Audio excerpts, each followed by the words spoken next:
দলের সমর্থকদের উল্লাস ভারতীয় দলের সমর্থকদের কলকাতা ভবানীপুরে রাত 12টার সময় এমনই দৃশ্য চোখে পড়ল আর প্লাসের ক্যামেরায়।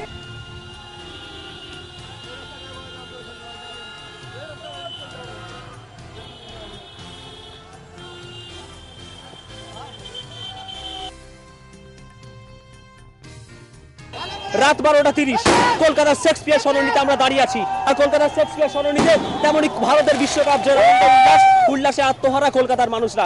আতশবাজির রোশনাইয়ে যেন অনেকটা অকাল দেওয়ালিতে পরিণত হয়েছে ভারতের বিশ্বকাপ জয়ের পরে।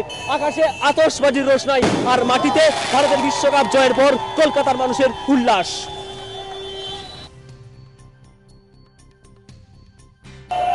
রাত 12:35 আমরা এই মুহূর্তে দাঁড়িয়ে কলকাতার ক্যামাক স্ট্রিটে। আর কলকাতার ক্যামাক স্ট্রিটে এমনই এক দৃশ্য আমাদের সামনে চোখে পড়লো।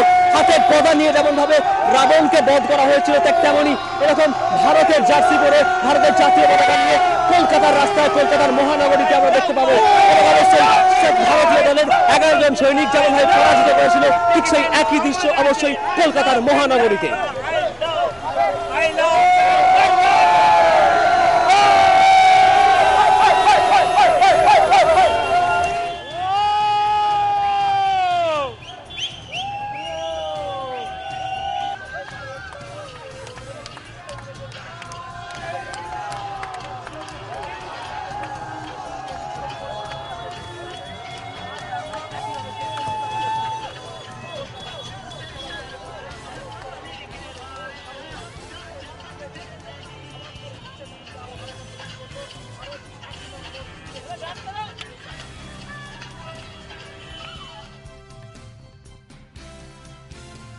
পার্ক স্ট্রিটের মোড় এখনো উত্তাল, এখনো কলকাতার মানুষ আবেগে আনন্দে উৎসাহে ভাসছে ভারতীয় দলের বিশ্বকাপ জয়ের জন্য।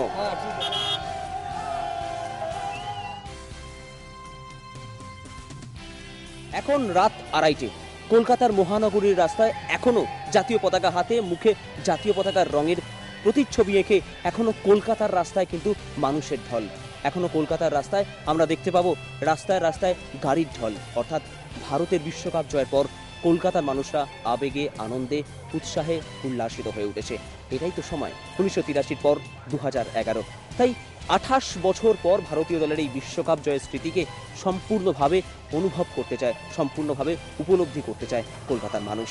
ক্যামেরায় জয়ন্ত চক্রবর্তীর সঙ্গে স্বর্ণেন্দু দাস, আর প্লাস নিউজ, কলকাতা।